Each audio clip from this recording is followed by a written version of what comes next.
नमस्कार. समर्थ मराठी या चॅनलवर तुम्हा सगळ्यांचं स्वागत. आपण प्रत्येक गुरुवारी भगवद्गीतेचा प्रत्येक अध्याय पाहण्याचा नेम केलेला आहे आणि आज आपला दुसरा गुरुवार म्हणजे सांख्ययोग पाहण्याचा आज आपला योग आहे. व्हिडिओ यायला थोडा उशीर यासाठी होत आहे कारण गेले काही दिवस माझी प्रकृती ठीक नाही आहे, तर शरीर साथ देत नसेल. परंतु कसं आहे, भगवंताचा एखादा आपण नेम साधलेला असतो की आपल्याला ही गोष्ट पूर्णत्वाला न्यायची, तर त्याच्यामध्ये परमेश्वर परीक्षाही पाहतो.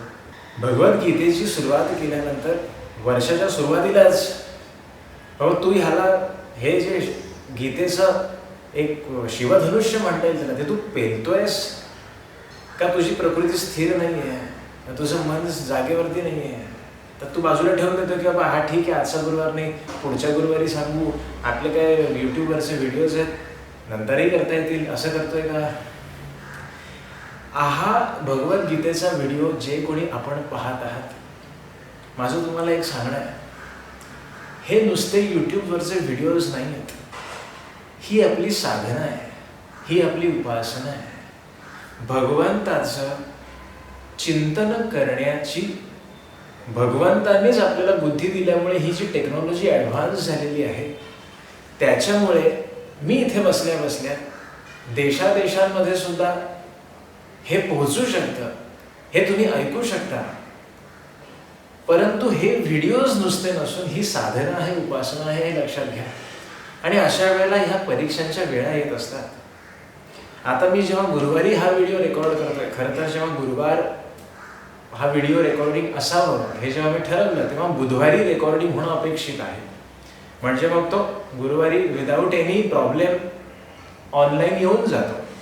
परंतु कालपर्यंत किंवा आजही आताही माझा काही आवाज ठीक नाही, परिस्थिती, शरीर अजून काही ठीक साथ देत नाही. परंतु भगवंताचं नाम साधन आपण एक जेव्हा सुरू करतो त्यावेळेला त्याच्यामध्ये परीक्षेच्या वेळेला येत असतात. त्या परीक्षेच्या वेळा आपण तरुण जातोय का? ही नेहमी एक परीक्षा, एक कसोटी असते. आणि मला असं वाटतं एखादी आपण साधना करू लागलो की त्याच्यामध्ये चालढकल करणं सोपं आहे. चालढकल करणं एकदम सोपं आहे. मेंटेनन्स, तुम्ही तो तिथे स्थिर खंबीर राहून त्याला पुढे घेऊन जात आहे का? याला आपण उतरणं, याला पास होणं, उत्तीर्ण होणं या परीक्षेला महत्वाचं आहे. म्हणून मला आनंद आहे की निदान परमेश्वराची, श्रीकृष्णाची कृपा ही आहे की परवापर्यंत मला बसवतही नव्हतं, ते आज मी निदान बसून बोलू शकतोय. गुरुवार आपला, त्याला काळजी आहे. सत्य संकल्पाचा दाता नारायण पूर्ण करी मनोरथ. तुझा संकल्प सत्याचा आहे आणि तुझी इच्छाही आहे, मग तो दाता आहे, तो तुझ्या इच्छा पूर्ण करणार, असं माझ्या माऊलींनी, गलावती यांनी म्हटलेलं आहे. त्याच्यामुळे आपण जराही वेळ न दवडता आता सांख्ययोगाकडे येऊया. आता तुम्ही आजूबाजूला कुठेही काहीही लक्ष न देता या गुरुवारपासून या अध्यायाकडे लक्ष द्या, कारण सांख्ययोगापासून भगवंतांनी जीवनाचं मर्म सांगितलेलं आहे, जे आपल्या संसारी माणसाच्या गळी उतरणं फार कठीण आहे. कारण ते आपल्याला कळत असतं पण ते वळवता येत नाही. हा फार मोठा आपल्याला त्रास होत असतो. आता ज्या वेळेला अर्जुनाला विषाद झाला की अरे हे तर माझेच सगळे आप्त आहेत, जरी ते आतताई न आहेत, जरी ते नीट वागत नाही, जरी ते दुष्ट आहेत, तरी संसारी माणूस सुद्धा असंच वागतो की नाही. एखाद्या आईला मुलगा कितीही वाईट वागत असला तरी त्याचे अपराध पोटात घालून ती त्याला जवळ करू इच्छिते. हा मोह आहे. घरात कितीही वादविवाद होत असले तरी ऐन प्रसंगी आजारी कोण आलं तर एकमेकांसाठी बसावं लागतं, बसतात लोक. हा मोह आहे आणि अर्थातच तो चांगल्या रीतीने असलाच पाहिजे. अगदीच मोह टाकून आम्ही सगळंच सोडून दिलं तर आपल्या वाटेला संसार शिल्लक उरत नाही आणि आपल्यावरती अवलंबून असणाऱ्या लोकांचे आपल्यासारखी मनस्थिती नसल्यामुळे हाल होऊ शकतात. म्हणून संसारी असावे असुनी नसावे, अंतरी असावे सुखरूप, असं वागता येईल का, असं माझ्या माऊली म्हणतात. तर ज्या वेळेला अर्जुनाला हा मोह उत्पन्न झाला की अरे हे तर सगळी माझीच माणसं आहेत, जरी यांना मारणं आवश्यक आहे धर्मासाठी तरी हे माझे आहेत ना, मग ह्यांना मी कसं मारू, असं म्हणून अर्जुनाने शस्त्र खाली टाकले आणि अर्जुन हताश होऊन खाली बसलेला आहे. कारण मोह 2 जणांना जन्म देत असतो. आपण मागच्या व्हिडिओत बघितलं, मोह भय आणि शोक यांना जन्म देतो. मी संसारामध्ये आहे, मी, माझी बायको, माझे आई वडील, माझी मुलं यांच्या भोवती माझं जे बंधन आहे की नाही ते मोहाचं आहे. रोज सकाळी उठल्यानंतर सगळ्यांचे चेहरे गुलाबासारखे प्रसन्न असलेले, मला फुलासारखे प्रसन्न असलेले दिसले पाहिजेत, हा मोह आहे. ते तसे कोमेजून गेलेले असतील का, ते तसे होऊ नयेत हे भय. आणि जर ते तसे कोमेजले तर आता कदाचित आमची ताटातूट होईल की काय, आणि ताटातूट झाली तर त्याच्यानंतर उत्पन्न होतो तो शोक. याच्यामध्ये सगळी ह्या त्रिकुटामध्ये संसार बांधला गेलेला आहे. अर्जुनही त्याच्यातच अडकला आणि अर्जुनाची ही मनस्थिती ओळखून दुसऱ्या अध्यायापासून, सांख्ययोगापासून श्रीकृष्णांनी अर्जुनाला महान असा उपदेश केलेला आहे. तो आपण आज समजून घेणार आहोत.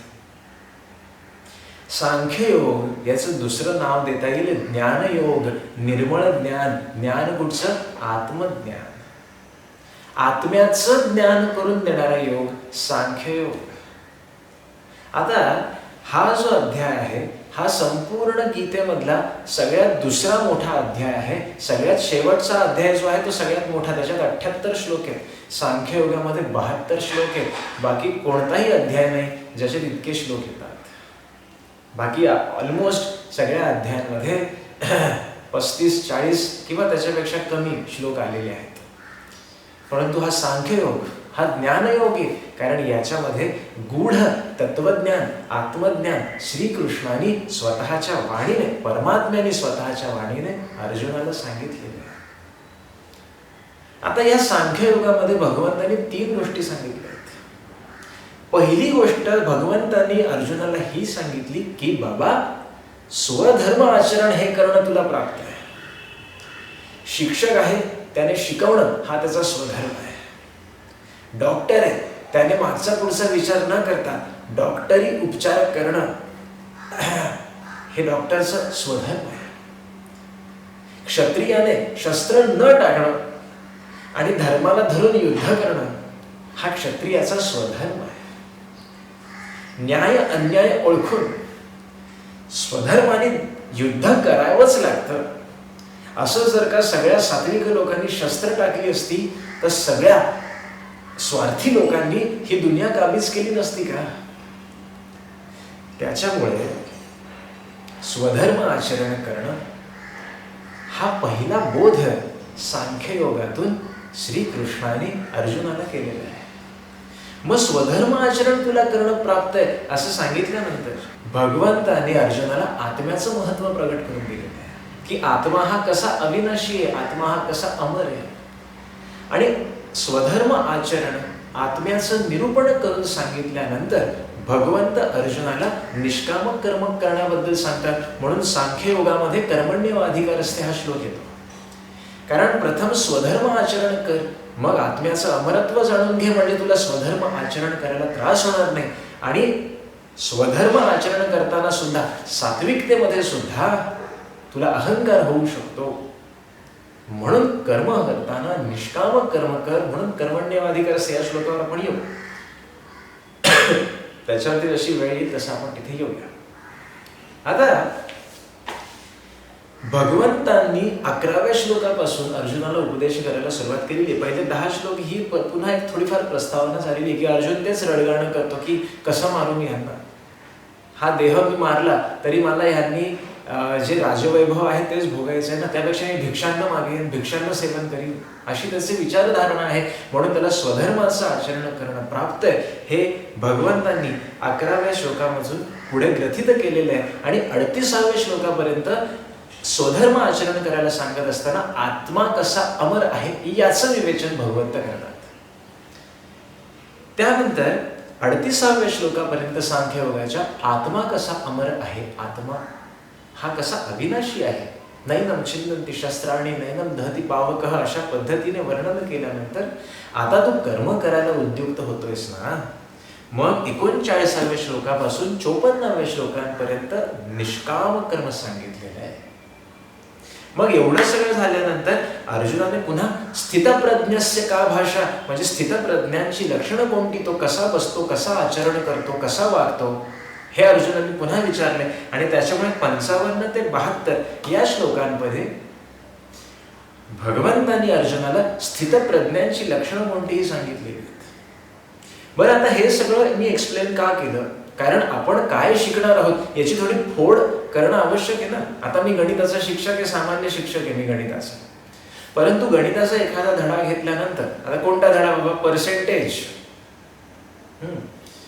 जर का पर्सेंटेज हा धडा घेतला तर बाबा त्याच्यामध्ये काय शिकायचं आहे, किती त्याच्यामध्ये सराव आहेत गणिताची, किती त्याच्यामध्ये आपल्याला गणित सोडवायची हे सांगणं प्राप्त आहे. म्हणजे मुलं तयार होतात की हा बाबा आपल्याला एवढं शिकायचंय, ही गणितं झाली, एवढे कन्सेप्ट आहेत की आपण तयार होणार, की मुलं जरा पाया तयार, एक विचारधारा तयार झाल्यामुळे जरा एक चालना मिळते.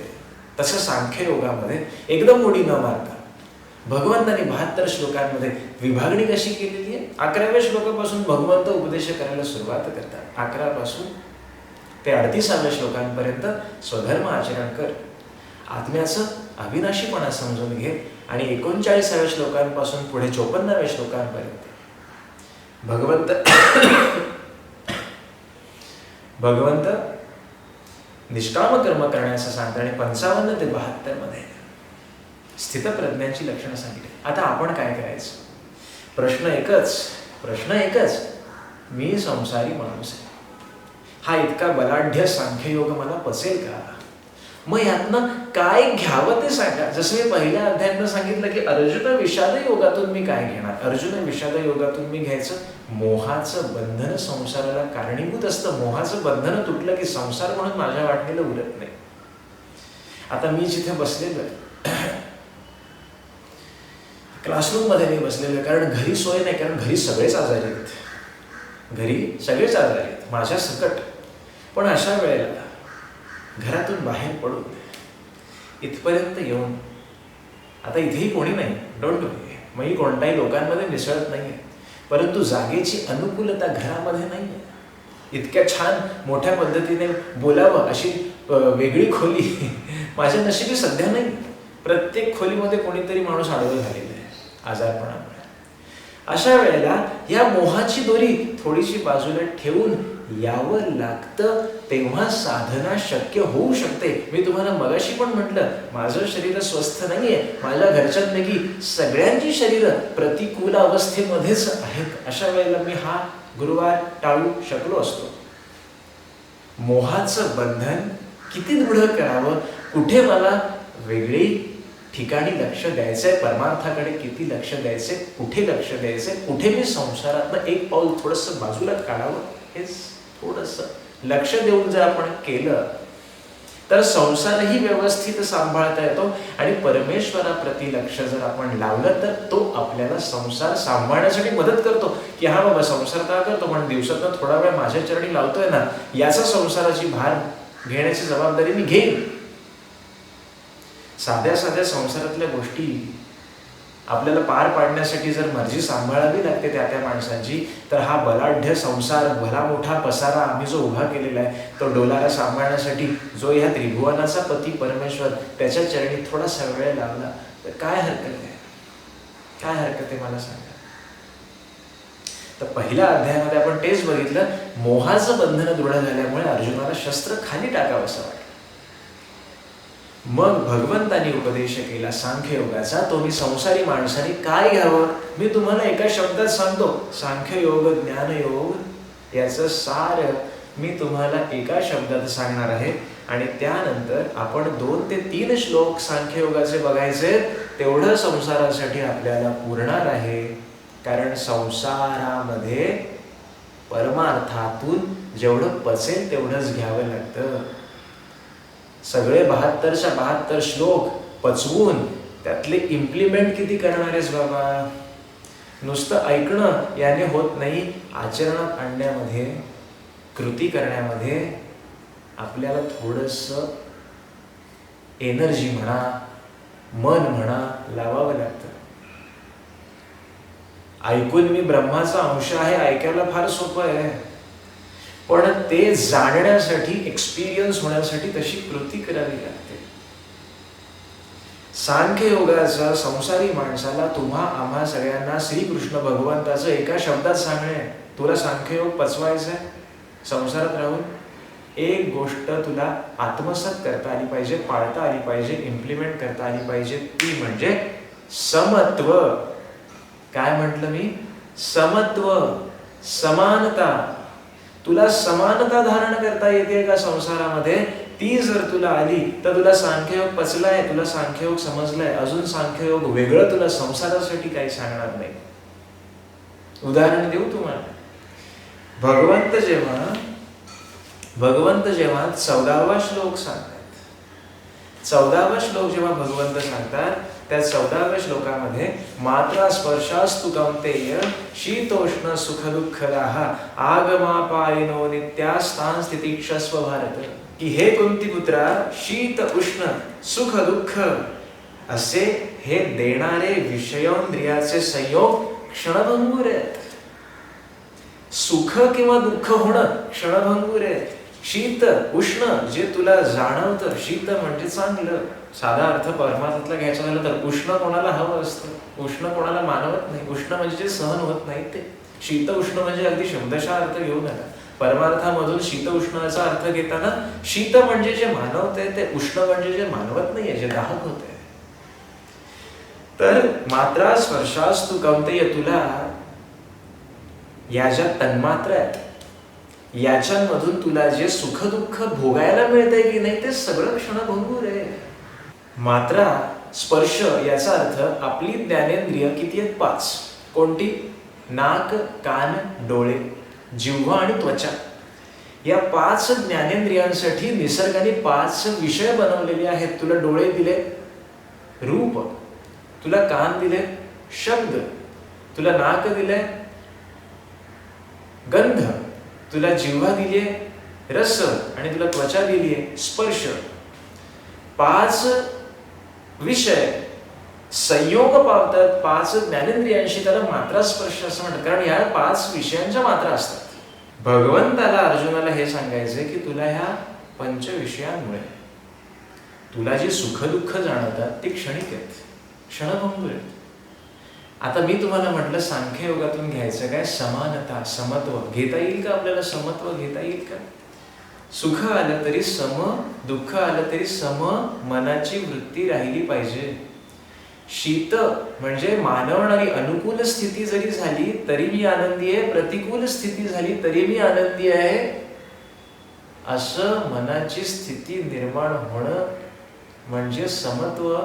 हे सांख्ययोगातून भगवंताला ज्ञान हे सांगायचं. संसारी माणसाने काय घ्यायचं? आम्ही क्षणात हसतो, क्षणात रडतो, क्षणात फुगून बसतो घरच्या मंडळींवरती, किंवा क्षणात त्यांच्यावरती आम्ही रागावून काहीही बोलून सोडतो.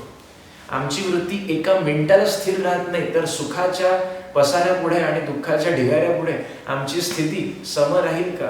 परंतु भगवंत म्हणतात हेच तर तुला जाणायचं आहे ना, तरच तुला संसारामध्ये आम्ही जसे राहिलो, जसा भगवंत राहिला 16,108 स्त्रियांमध्ये राहू नाही ज्याने स्वतःला ब्रह्मचारी म्हणून घेतलं.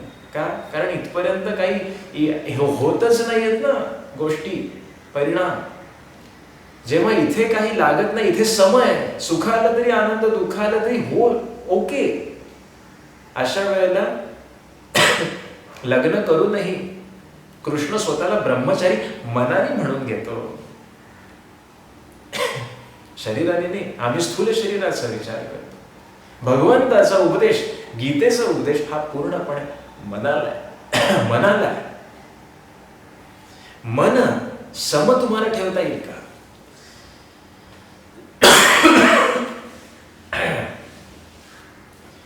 एकदा एका गावामध्ये एक कुटुंब राहत असतं. त्यांचं एक पाळलेलं गाढव असतं. ते गाढव कोणीतरी रात्री चोरून नेतं. आता त्या गाढवावरती सामान लादून ये जा करण्यामधून लोकांचं सामान त्या गाढवावर लादायचं, त्याला गावाबाहेर इकडे तिकडे नेऊन आणायचं, असं त्याचं दिवसभराचं त्याला त्या गाढवाला राबवलं की ह्या कुटुंबातल्या त्या प्रमुखाला थोडे पैसे मिळत असत. तो जो वडीलधारी माणूस होता त्याला आता गाढवच पळवून नेलं म्हणजे उपजीविकेचं साधनच नेलं. रडायला लागलं. पूर्ण कुटुंब दुःखाच्या काळ्या छायेमध्ये लोटलं गेलं. गावच होतं जो तो येऊन त्यांचं समजूत घालायचं की जाऊ दे रे, जे होतं ते चांगल्यासाठी. समजूत घालणं किती सोपं आहे नाही हो. संसारामध्ये सहानुभूती देताना काही वाटतच नाही आपल्याला. आपण दुसऱ्याच्या खांद्यावर अलगद हात ठेवून इट्स ओके, जे होतं ते चांगल्यासाठी आहे. पण ज्याचं जळतं त्याला कळत असतं, ते आपण समजून घेऊ शकत नाही. त्याला फार म्हणजे सहानुभूती त्याने दाखवावी ज्याने त्या स्थितीचा प्रत्यक्ष अनुभव घेतलेला असतो. वेदनांची संवेदना व्हावी लागते, तुम्हाला त्या जाणवाव्या लागतात. आता तो विषय नको. तर सगळेजण येऊन त्याला समजावून जायचं की अरे जाऊ दे, होतं असं कधी, लाईफ आहे, इट्स लाईफ, समजवायचं का.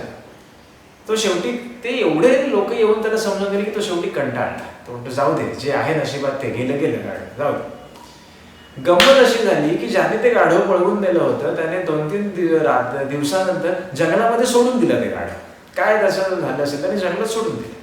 बरं, जंगलात सोडून दिल्यानंतर ते गाढव जिथे त्याचं मालक आहे, जिथे त्याची राहण्याची सोय आणि त्याला त्याची ओढ आहे, तिकडे ते गाढव परत आलं 2 दिवसांनी. बरं, येताना गंमत अशी की त्या जंगलातली 5-6 रानटी गाढवं घेऊन आलं. आता मला एक सांगा, ज्याचं सांत्वन करून ते गाववाले गेले होते तेच गाववाले परत आले, अरे बरं झालं तुझं गाढव चोरीला गेलं, आता तुझ्या घराच्या शेजारी 6 गाढवं आली. सांगायचा उद्देश काय, जी गोष्ट दुःखप्रद वाटली होती त्याला, अरे माझं गाढव गेलं, आता माझं पोट कसं भरणार, त्याची 6 गाढवं त्याच्या ताफ्यामध्ये आली. आता तो एका गाढवावर लादण्याऐवजी 6 जणांना कामाला लावू शकतो. म्हणजे आपली गंमत कशी आहे माहितीये का आयुष्यामध्ये, एक साधी दंतकथा तुम्हाला सांगितली. गंमत कशी आहे माहितीये का, आपल्या आयुष्यामध्ये आपल्याला असं वाटत राहतं की ही गोष्ट ह्या वेळेला अशी झाली पाहिजे, पण ती तशी होत नाही. मग आपण दुःखी पावतो. आपण आपलं आयुष्य आपल्या पद्धतीने वळवायला जातो आणि ते जेव्हा वळत नाही तेव्हा आपण दुःखी कष्टी होतो. कारण आपल्याला असं वाटतं की आपण सुप्रीम आहोत, आपण आपल्या पद्धतीने आयुष्य करू शकतो. पण तसं नाहीये. आपल्यावर बसलेला कोणीतरी आहे जो साक्षी रूपाने आपल्या कर्माप्रमाणे फळ देणं चालू आहे, देतो आहे. त्या पद्धतीने आपलं आयुष्य वळत असतं. ते वळलं की ते आपल्याला स्वीकारायचं असतं. पण हेच आपल्याला जमत नाही. इथे समत्व आहे. मी आयुष्य माझ्या पद्धतीने वळवू शकत नाहीये. ज्या पद्धतीने आयुष्य वळणार आहे त्या पद्धतीने मला वळणं प्राप्त आहे, हे ज्याला कळलं ना त्याला समत्व जाणता येऊ शकतं, त्याला समत्व पाळता येऊ शकतं. मला मुलगा हवा होता, मला मुलगी झाली. सुख मानायचं का दुःख मानायचं ते तुझ्यावर आहे. मला 40,000ची नोकरी हवी होती, ती 25,000चीच मिळाली. सुख मानायचं का दुःख मानायचं हे तुमच्यावरती आहे. मनाला समत्व ठेवता येतंय का तुम्हाला? तुम्ही जर हट्टीपणाच करणार असाल की नाही मला परिस्थिती माझ्या पद्धतीनेच पाहिजे, तर आपण कधीच सुखी होऊ शकत नाही. आपण आपल्या मनाला कधीही समत्व दाखवू शकत नाही. ज्ञानयोगातला, सांख्ययोगातला हा सगळ्यात मोठा उपदेश आहे. तुम्ही बाकी सगळे बघा अध्याय, बाकी सगळे श्लोक बघा, तुम्हाला सारांश रूपाने हेच मिळेल संसारासाठी तरी नक्कीच, की तू सुखाची दुःखाची लाट जरी तुझ्यावरती आली तरी तुझ्या मनाची स्थिती सारखी राहते का? कारण कधी कधी सुख पण पचवता येत नाही. अशीही उदाहरणं आपल्याला पाहायला मिळतात जगात. सुख एकदम आलं अंगावरती तर कधी कधी तेही पचवण्याची शक्यता नसते. माणूस वेडेपणासारखा काहीही वागायला लागतो. तर सुखही एकदम अंगावर आलं तरी पचवता आलं पाहिजे आणि दुःखाचा डोंगर आला तरी पचवता आलं पाहिजे. हे बोलायला सोपं असलं, ऐकायला सोपं असलं तरी वागवायला सोपं नाहीये. हे मलाही कळतंय, तुम्हालाही कळतंय. पण प्रयत्न तर करू शकतो, प्रयत्न तर करू शकतो की नाही? संसारासाठी भगवंताने सांगितलेलं आहे की आम्हाला पहिला उद्देश तर तुम्ही स्वधर्म आचरणाचा घ्याच, की संसारामध्ये मला जे काम दिलेलं आहे ते निष्कामतेने, ते निष्काम कर्मयोगामध्ये आपण जाऊ तेव्हा बघूच कर्मण्येव अधिकार असते. पण स्वधर्म आचरण सुरुवातीचा उपदेशही आपल्याला घेऊन पुढे जाताच येईल. मी शिक्षक आहे, न्यायाने शिकवणं हे माझं निष्काम कर्म आहे. मी डॉक्टर आहे, न्यायाने उपचार करणं, 4 दिवसाचे 2 दिवसात कसं बरं होईल याला मी कर्म करणं म्हणतात. 4 दिवसाचं बरा होणारा पेशंट आला, त्याचे 4 महिने कसे मी करेन हा जो विचार करेल तो डॉक्टर म्हणून तिथे बसेल, पण त्याने कर्म भगवंताच्या दरबारात आवडेल असं केलेलं नाही. हे फार महत्वाचं आहे. वकील आहे तर माझ्या जवळ घेऊन आलेला केस त्याला कसं जिंकून द्यायचं हा विचार करणं वकिलाचं काम आहे. त्याच्याकडचं वॉलेट, पाकिटात किती नोटा पडल्या त्या कशा माझ्या गिळता येतील इथे जेव्हा विचार केला जातो ना, तेव्हा तुम्ही तुमचा व्यवसायाला न्याय देत नाही. इव्हेंच्युअली तुम्ही वरच्या दरबारात सुद्धा न्याय मिळेल असं वागत नाही आहात. स्वधर्म आचरण म्हणजे काय? स्वधर्म आचरण म्हणजे काय?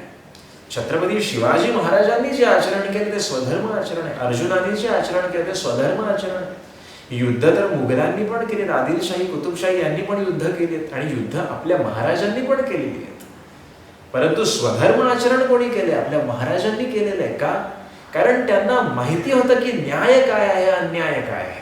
चरित्र वाचताना स्वधर्म आचरण म्हणजे काय, छत्रपतींपेक्षा मोठं अजून कोणतं चरित्र नाही. स्वधर्म आचरण म्हणजे काय? तर तुम्हाला जे काम दिलेलं आहे ना ते न्यायाने करणं याला स्वधर्म आचरण म्हणतात. अर्जुनाला युद्ध करणं भाग होतं, कारण समोर जे युद्ध करणारे बसले होते ते स्वार्थी होते, ते न्यायाने वागणारे नव्हते, ते स्वधर्म आचरण करणारे नव्हते. मी आत्म्याच्या अमरत्वामध्ये फार आता जात नाही. त्याचं कारण असं आहे, तो खूप वरचा विचार आहे, ते आत्मज्ञान आहे. सध्या माझं एवढं सांगणं आहे की संसारासाठी किती हवं. हा, एक पायरी पचल्यानंतर आपण पुढचा विचार करू ना. सांख्ययोगामध्ये तर प्रचंड उपदेश आहे, प्रचंड उपदेश आहे. किती घेऊ किती नको असं होईल. आता मला किती पचतंय.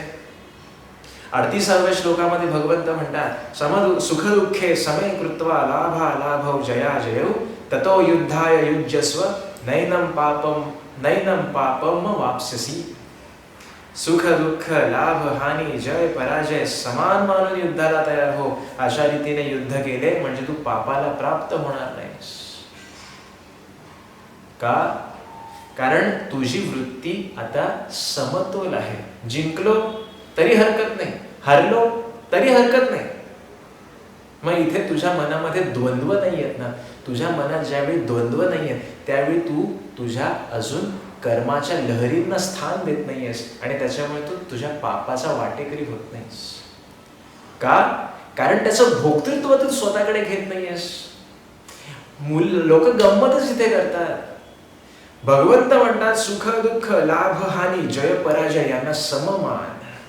सुख झालं की क्रेडिट आमच्याकडे आम्हाला घ्यायचं असतं. दुःख झालं की आम्ही देवाला नशिबाला अगदी बिनधास्त दोष देऊ शकतो. लाभ झालं तर अरे मी होतो म्हणून, हानी झाली तर त्याने सांगितलं म्हणून मी केलं. याच्यामुळे द्वंद्व निर्माण होतं ना. कारण आम्ही अभिलाषा धरलेली असते, आम्ही दोष द्यायला तयार होतो आणि इथे आपण पापाचे वाटेकरी होऊ शकतो. भगवंत म्हणतात याला सममान, म्हणजे ना तुला दुसऱ्याला दोष द्यायची इच्छा उत्पन्न होईल, ना स्वतःकडे भोक्तृत्व घ्यायची इच्छा उत्पन्न होईल. तू निष्कामच झालास तर फळाची आशाच संपून जाते. फळाची आशा संपली की पुन्हा तुला त्या कर्माच्या फलप्राप्तीसाठी भोगण्यासाठी यायला नको. आणि म्हणून गीतेमधला जो सगळ्यात महत्वाचा श्लोक, जो सगळ्यांना ज्ञात आहे, कर्मण्येवाधिकारस्ते मा फलेषु कदाचन मा कर्मफल हेतुर्भूर्मा ते संगोस्तव कर्मणी. कर्म करणे एवढाच तुझा अधिकार आहे, फलामध्ये कधीही नाही. तू कर्माच्या फलांची इच्छा करणाराही होऊ नकोस. त्याचप्रमाणे कर्म न करण्याविषयीही तुझी प्रीती नसावी. कारण असा प्रश्न पडणं स्वाभाविकच आहे की कर्म केलं तर फलप्राप्ती आहे, कर्म केलंच नाही तर त्याची फलप्राप्ती भोगण्याची इच्छा उत्पन्न होणार नाही. अर्जुनाच्या मनामध्ये हेच द्वंद्व होतं की मला युद्ध करणं हे कर्म करणं प्राप्त आहे, हे कर्म करून मी त्यांना मारून पापाचा वाटेकरी कशाला होऊ. त्यापेक्षा मी ते कर्मच करत नाही म्हणजे मग ते मला भोगायला नको. कर्म जरी केलं नाही, मनुष्य जन्माने संसारामध्ये आल्यानंतर कर्म करावंच लागतं. कर्म केलं नाही तर आपल्याला पुढे जाताच येणार नाही. तीन योग आपल्याला शिकायचे. कर्मयोग, ज्ञान कर्म संन्यास योग, कर्मसन्यास योग. त्याच्यात आपण डीप मध्ये बघूच. परंतु भगवंताने ज्ञानयोगात काय सांगितलंय की तू जर कर्म करताना भोक्तृत्वही घेणार नसशील आणि दोषही देणार नसशील, अशा समपातळीवर राहणार असशील, तर ते निष्काम कर्म आहे. त्याची फला प्राप्तीमध्ये गणना होत नाही आणि त्याच्यामुळे तू पापाचा वाटेकरी होणार नाहीस. बघा, समजायला थोडासा जड असू शकतो. सांख्ययोग आहे, ज्ञानयोग आहे, थोडासा समजायला कठीण होऊ शकतो. पण आपण याच्यातून सार घेऊया. आता मी ह्याला शेवटाकडे घेऊन जातो, कारण खूप मोठा नाहीतर हा भाग होऊन बसेल आणि खूप लांबलं गेलं तरी सुद्धा माझा हेतू साध्य होणार नाही जर तुम्हाला पुढे ऐकताना काय नक्की घ्यावं हे कळलं नाही तर. सो आता आपण शेवट करूया की सांख्ययोगामधून भगवंतांनी काय सांगितलंय. सांख्ययोगामधून भगवंतांनी अर्जुनाला 3 गोष्टी सांगितल्या. पहिली गोष्ट सांगितली की तुला स्वधर्म आचरण करावं लागेल. दुसरी गोष्ट सांगितली की आत्मा हा अमर आहे, म्हणून तू कर्म करताना सम राहा. आणि जेव्हा तू कर्म करताना सम राहशील तेव्हा निष्काम कर्म तुझ्याकडनं होईल. पुढे स्थितप्रज्ञाची लक्षणं सांगितली, ती आपल्याला निष्काम झाल्यानंतर ती बांधता येऊ शकतात. परंतु 3 गोष्टी संसारामध्ये मी कशा लावायच्या, याच 3 गोष्टी संसारामध्ये मी कशा लावायच्या. सकाळी उठल्यापासून रात्री झोपेपर्यंत स्वधर्म आचरण करणं. स्वधर्म आचरण याचा अर्थ मला मनुष्य म्हणून जे काम दिलेलं आहे ते चोख करणं. काय बाबा तुझं काम, तू शिक्षक आहेस का, न्यायाने वाग. डॉक्टर आहेस का, न्यायाने वाग. कंपनीमध्ये काम करणारा आहेस का, न्यायाने वाग. कसं वागावं कसं नाही. वेळ पडलीच तर माघारही घेता आली पाहिजे आणि वेळ आलीच तर ठणकावून सांगताही आलं पाहिजे. दोन्ही जमलं पाहिजे न्यायाची बाजू सांभाळताना. सो स्वधर्म आचरण. काय टाकावं, काय घ्यावं, काय योग्य काय अयोग्य आहे हे तुला समजलं पाहिजे. दुसरं, अमरत्व आत्म्याचं समजून घे.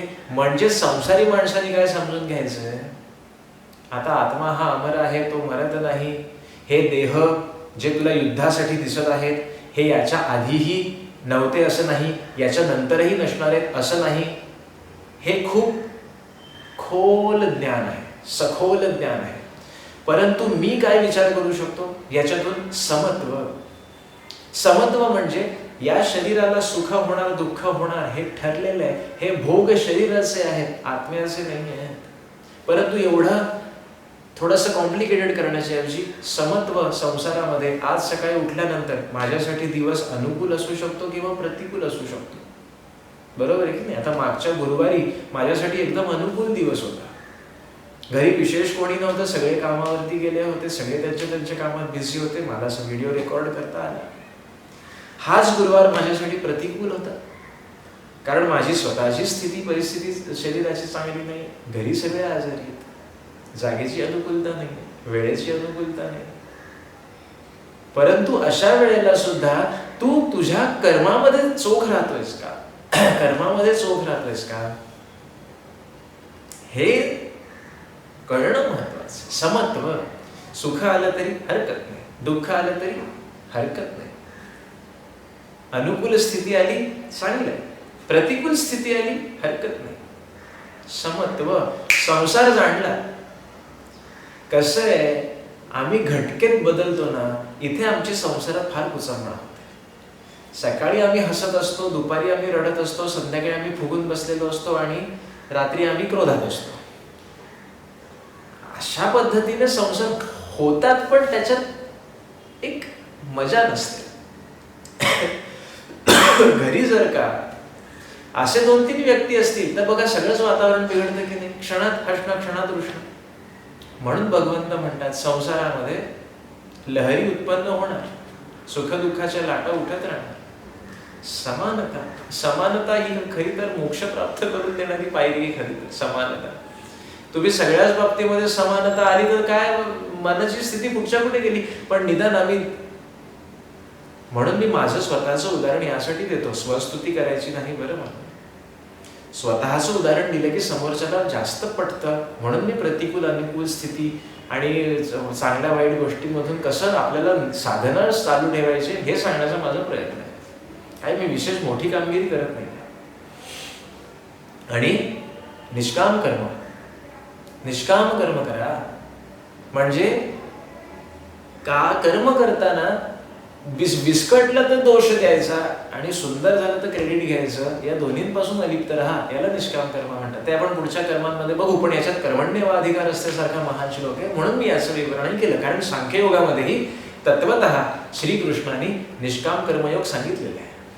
तो पुढे कर्मयोग म्हणून फार मोठा आलेलाच आहे, तो आपण पुढच्या गुरुवारी पाहणारच आहोत. म्हणून आजच्या वरती विरामताना आपण काय घ्यायचं की भगवंताच्या पुढेही नम्र प्रार्थना करायची की तुझ्यामुळे, तुझ्या या सांख्ययोगामुळे मला आज हे समजलं की संसारात राहताना जे संसारातलं कर्म मला दिलेलं आहे ते न्यायाने करणं. तसंच संसारामध्ये सकाळी उठल्यापासून रात्री झोपेपर्यंत प्रतिकूल स्थिती येणार, अनुकूल स्थिती असते तशी प्रतिकूलही येणार आहे. मग ती माणसांच्या बाबतीत असेल किंवा कशाच्याही बाबतीत असेल. कधी माणसं प्रतिकूल नसतात, कधी पैसा प्रतिकूल नसतो, कधी वेळ प्रतिकूल नसते.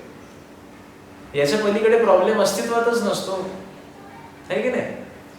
वेळ, पैसा आणि माणसं तिन्ही प्रतिकूल असतात किंवा कधी कधी तिन्ही अनुकूल असतात. जे असेल त्या पद्धतीने मनाला समानता मी ठेवण्याचा प्रयत्न करेन, श्रीकृष्णाच्या चरणी सांगायला हरकत नाही. आणि जे काम आले, कोणाला दोष द्यायची गरज नाही, कोणा स्वतःकडे श्रेष्ठत्व घ्यायची गरज नाही. कारण श्रेष्ठत्व घेतलं की फलप्राप्ती सुद्धा तिथे आली. असं करायला जमेल का? करायला बघायला हरकत नाही तुमच्यापेक्षा मी. कारण भगवंत म्हणेल, हा लोकांना ज्ञान सांगतो, हा तसा वागतो का बघू, म्हणून भगवंत माझ्याकडे लक्ष ठेवून असणार. त्याच्यामुळे माझी परीक्षा थोडी कठीण असणार. पण आपण तसं वागायचा प्रयत्न करणं हे महत्वाचं आहे. आता एवढं बघून आपण सांख्ययोग आता म्हणूया, म्हणजे आपलं पारायण सुरू राहील पुढे. आणि इथे आपण आता विरामायचं आहे. ओम श्री परमात्मने नमः. अथ द्वितीयोऽध्यायः. संजय उवाच. तन्तथा कृपयाविष्टम् अश्रुपूर्णाकुलेक्षणं विषिदन्तमिदं वाक्यम् उवाच मधुसूदनः. श्रीभगवानुवाच. तस्त्वाकश्मलमिदं विषमे समुपस्थितम् अनार्यजुष्टमस्वर्ग्यम् अकीर्तिकरमर्जुन. क्लैब्यं मास्मगमः पार्थ नैतत्त्वयुपपद्यते. शूद्रं हृदय दौर्बल्यं त्यक्त्वोत्तिष्ठ परन्तप. अर्जुन उवाच. कथं भीष्ममहं संख्ये द्रोणं च मधुसूदन. ईशुभिः प्रतियोत्स्यामि पूजार्हावरिसूदन.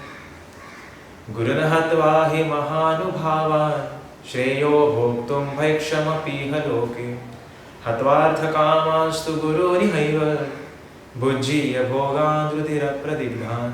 न चैतद्विद्मः कतरन्नो गरीयो यद्वा जयेम यदि वा नो जयेयुः. यानेव हत्वा न जीजीविषाम तेव स्थिता प्रमुखे धार्तराष्ट्र. कार्पण्यदोषोपहत स्वभाव पृच्छामि त्वां धर्मसम्मूढचेता. यच्छ्रेयस्यानिश्चितं ब्रूहि तन्मे शिष्यस्तेऽहं शाधिमात्वा प्रपन्नम्. न हि प्रपश्यामि ममापुनुद्यात् यच्छोकमुच्छोषणमिन्द्रियाणाम्. अवाप्य भूमावसम्पन्नमृद्धं राज्यं सुराणामपि चाधिपत्यम्. संजय उवाच. एवमुक्त्वा ऋषिकेशं गुडाकेश परन्तप. न योत्स्य इति गोविन्दम् उक्त्वा तूष्णीं बभूवः. तमुवाच ऋषिकेशः प्रहसन्नवभारत. सेनयोरुभयोर्मध्ये विषिदन्तमिदं वचः. श्रीभगवानुवाच. अशोच्यानन्वशोच्य स्वं प्रज्ञावादांश्च भाषसे. गतासु न गतांसु च नानुशोचन्ति पंडितः. न त्वेवाहं जातु नासं न त्वं नेमे जनाधिपाः. न चैव न भविष्यामः सर्वे वयमतः परम्. देहिनोऽस्मिन् यथा देहे कौमारं यौवनं जरा तथा देहान्तरप्राप्तिर्धीरस्तत्र न मुह्यति। मात्रा स्पर्शास्तु कौन्तेय शीतोष्णसुखदुःखदाः आगमापायिनो नित्यास्तांस्तितिक्षस्व भारत। यहि न व्यथयन्त्येते पुरुषं पुरुषर्षभ समदुःखसुखधीरं सोमृतत्वाय कल्पते। नासतो विद्यते भावो नाभावो विद्यते सतः उभयोरपि दृष्टोऽन्तस्तन्वयोः तत्त्वदर्शिभिः। अविनाशी तु तद्विद्धि येन सर्वमिदं ततं विनाशमव्ययस्याय न किश्चित् कर्तुमर्हति। अन्तवन्त इमे देहा नित्यस्योक्ता शरीरिणः अनाशिनः प्रमेयस्य तस्माद्युध्यस्व भारत। य एनं वेत्ति हन्तारं यश्चैनं मन्यते हतम् उभौ तौ न विजानीतो नायं हन्ति न हन्यते। न जायते म्रियते वा कदाचित् नायं भूत्वा भविता वा न भूयः। अजो नित्यः शाश्वतोऽयं पुराणो न हन्यते हन्यमाने शरीरे। वेदाविनाशिनं नित्यं य एनमजमव्ययं कथं स पुरुषं पार्थं कं घातयति हन्तिकम्। वासांसि जीर्णानि यथा विहाय नवानि गृह्णाति नरोपराणि तथा शरीराणि विहाय जीर्णा अन्यानि संयाति नवानि देहि। नैनं छिन्दन्ति शस्त्राणि नैनं दहति पावकः न चैनं क्लेदयन्त्यापो न शोषयति मारुतः। अच्छेद्योऽयमदाह्योऽयम् अक्लेद्यो शोच्य च नित्यः सर्वगतस्थाणुरचलोऽयं सनातनः। अव्यक्तोऽयमचिन्त्योऽयम् अविकार्योऽयमुच्यते। तस्मादेवं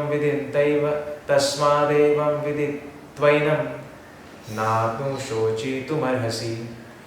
अथ चैनं नित्यजातं नित्यं वा मन्यसे मृतं तथापि त्वं महाबाहो नैवं शोचितुमर्हसि। जातस्य हि ध्रुवो मृत्युं ध्रुवं जन्म मृतस्य च तस्मादपरिहार्येथे न त्वं शोचितुमर्हसि। अव्यक्तादीनि भूतानि व्यक्तमध्यानि भारत अव्यक्तनिधनान्येव तत्र का परिदेवना। आश्चर्यवत् पश्यति कश्चिदेनम् आश्चर्यवद्वदति तथैव चान्यः आश्चर्यवच्चैनमन्यः शृणोति श्रुत्वाप्येनं वेद न चैव कश्चित्। देहि नित्यमवध्योऽयं देहे सर्वस्य भारत तस्मात् सर्वाणि भूतानि न त्वं शोचितुमर्हसि। स्वधर्ममपि चावेक्ष न विकम्पितुमर्हसि। धर्म्याधियुद्धात् श्रेयोऽन्यक्षत्रियस्य न विद्यते। यदृच्छया चोपपन्नं स्वर्गद्वारम् आवृतं सुखिनः क्षत्रियाः पार्थ लभन्ते युद्धमीदृशम्। अथ चेत्त्वमिमं धर्म्यं सङ्ग्रामं न करिष्यसि ततः स्वधर्मं कीर्तिं च हित्वा पापम् अवाप्स्यसि। अकीर्तिं चापि भूतानि कथयिष्यन्ति ते व्ययाम् सम्भाव्यतस्य चाकीर्तिं मरणादितिरिच्यते। भयाद्रणादुपरतं मंस्यन्ते त्वामहारथाः येषां च त्वं बहुमतो भूत्वा यास्यसि लाघवम्। अवाच्यवादांश बहुनं वदिष्यन्ति तवाहिताः निन्दन्तस्त्वव सामर्थ्यं ततो दुःखतरं नु किम्। हतो वा प्राप्स्यसि स्वर्गं जित्वा वा भोक्ष्यसे महिम्। तस्मादुत्तिष्ठ कौन्तेय युद्धाय कृतनिश्चयः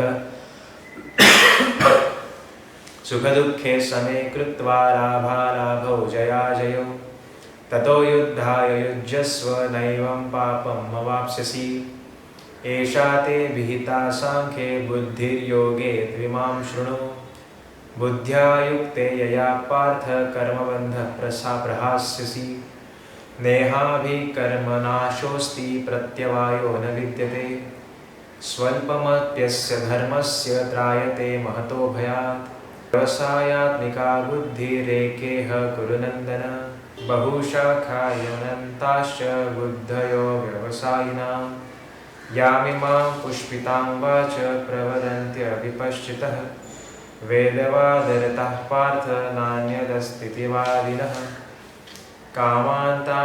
कामात्मानः स्वर्गपरा जन्मकर्म फलप्रदां क्रियाविशेषबहुलां भोगैश्वर्यगतिं प्रति भोगैश्वर्यप्रसक्तानां तया पर्युतचेतसां व्यवसायात्मिकां बुद्धिः समाधौ न विधीयते त्रैगुण्यविषया वेदा निस्त्रैगुण्यो भवार्जुन निर्द्वन्द्वो नित्यसत्त्वस्थो निर्योगक्षेम आत्मवान् यावानर्थ उदपाने सर्वतः संयुतोदके तावान् सर्वेषु वेदेषु ब्राह्मणस्य बीजात्मतः कर्मण्येवाधिकारस्ते मा फलेषु कदाचन मा कर्मफलहेतुर्भूर्मा ते सङ्गोऽस्तकर्मणि योगस्थ कुरु कर्माणि सङ्गं त्यक्त्वा धनञ्जय सिद्ध्यासिद्ध्यो समो भूत्वा समत्वं योग उच्यते दुरेण ह्यवरं कर्म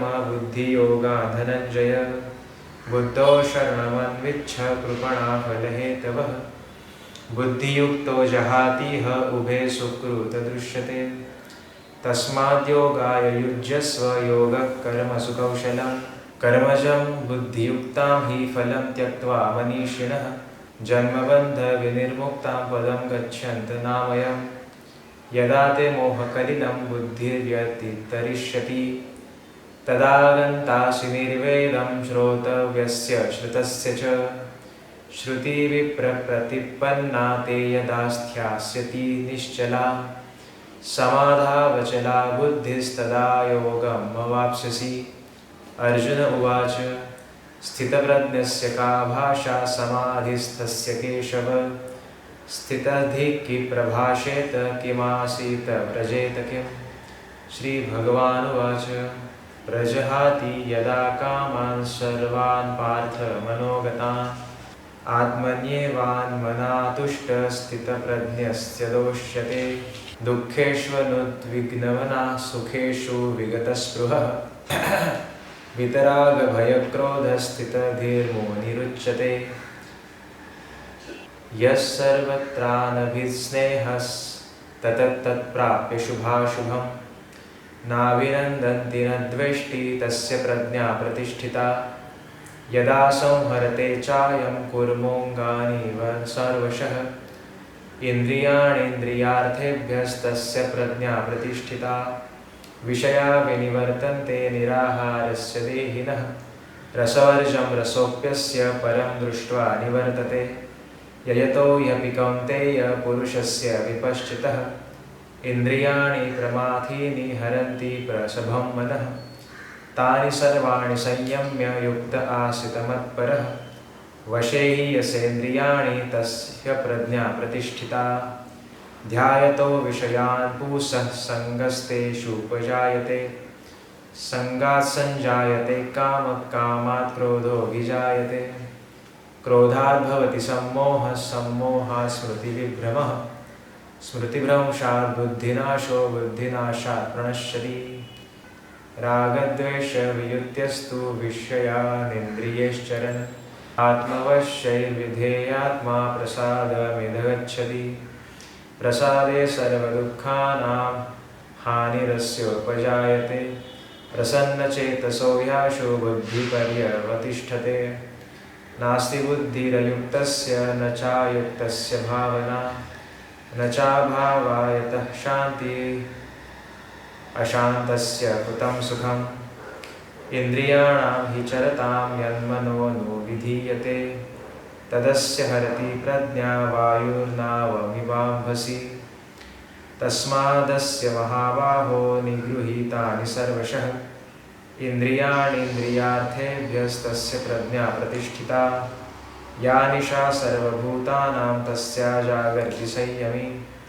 यस्या जागृति भूतानि सा निशा पश्यतो मुनेः आपूर्यमाणमचलं प्रतिष्ठं समुद्रमापं प्रविशन्ति यद्वत् तद्वत् कामायं प्रविशन्ति सर्वे स शान्तिमाप्नोति न कामकामी विहाय कामान्य सर्वान् पुंमाश्चरति निःस्पृहः निर्ममो निरहङ्कारः स शान्तिमधिगच्छति एषा ब्राह्मी स्थितिः पार्थ नैनां प्राप्य विमुह्यति चित्वा स्यामनन्तकालेऽपि ब्रह्मनिर्वाणमृच्छति। ॐ तत्सदिति श्रीमद्भगवद्गीतासु उपनिषत्सु ब्रह्मविद्यायां योगशास्त्रे श्रीकृष्णार्जुनसंवादे सांख्ययोगो नाम द्वितीयोऽध्यायः। हरि ओम तत्सत्। हरि ओम तत्सत्। हरि ओम तत्सत्। ओम तत्सत्। कृष्णार्पणमस्तु। श्रीकृष्ण, सांख्ययोगातले श्लोक हे थोडे म्हणण्यास कठीण आहेत. माझ्याकडून म्हणण्यामध्ये काही शब्दांची चूक झाली असल्यास मला क्षमा करावी.